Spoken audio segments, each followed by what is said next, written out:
Hey class 6 students, so you can match up your answer of chapter number 1 that I have given in the last video from this video.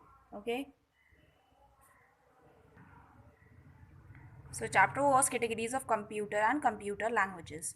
Question number 1 is enlist three features of each first, second, third generation of computer. So you have to write all the three features of three generations. Number 1 is first generation computer 1940. This way you will write with a black pen. First point will be these are very large in size and occupied a lot of space. Second, vacuum tubes were the main electronic components used in it. Then third, these computers were based on machine level and assembly level language. Now next generation we will write, that is second generation 1956 to 1963. Again you will put the heading with the black pen, then you will write the 3 points. These computers were smaller in size as compared to the first generation. Then transistors were one of the main components used in this generation. And third one, the processing speed of these computers increased from milliseconds to microseconds. Now the third generation that exists from 1971 to 1985. The main component used in this was ICs, integrated circuits, that you will write in brackets. Second point, these computers could do fast calculation, that is in nanoseconds. And the third one is they have more storage capacity as compared to the other two generation. Next question was differentiate between. Okay, so you will put the heading as I have written high level and low level. Then you will divide your page into two halves and then you will write in points. So high level and low level. Number 1 point, these languages were used to write program in English by using the alphabets and numbers. Second, they are machine independent. Example, basic and COBOL. This you have to write in capital letter because these are the name of the languages. Now come to the low level language. These languages are used to write the program with combination of 0 and 1. Second point, they are machine dependent. And the third one is example, machine and assembly language.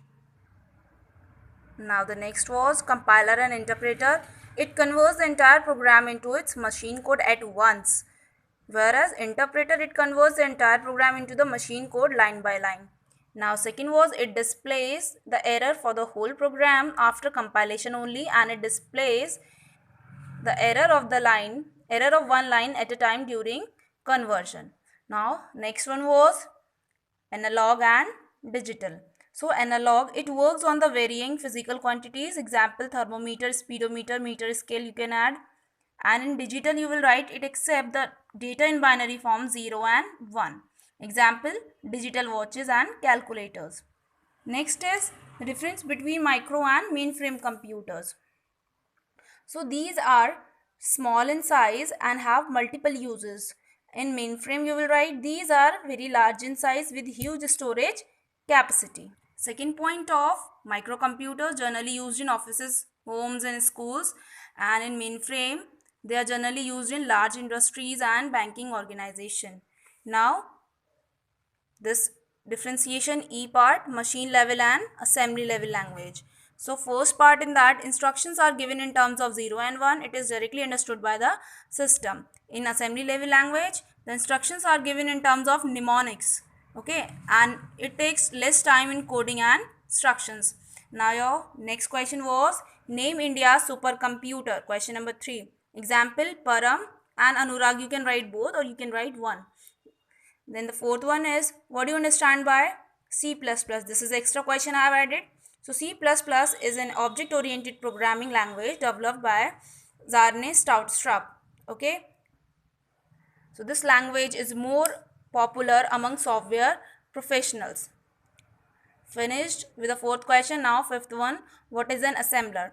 So assembler is a software which is used to convert a program into machine level language, and this diagram shows the conversion of the assembly level language into the machine language with the help of assembler that you have to draw on your white page.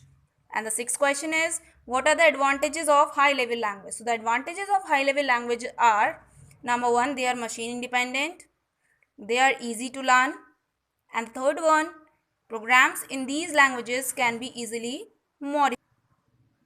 Hans class, we have done with the assignment answers, and you have to write these extra questions in chapter number 1 only and in continuation of the others answers. And this diagram you have to draw on the white page. Remember this. Underline the headings. Okay.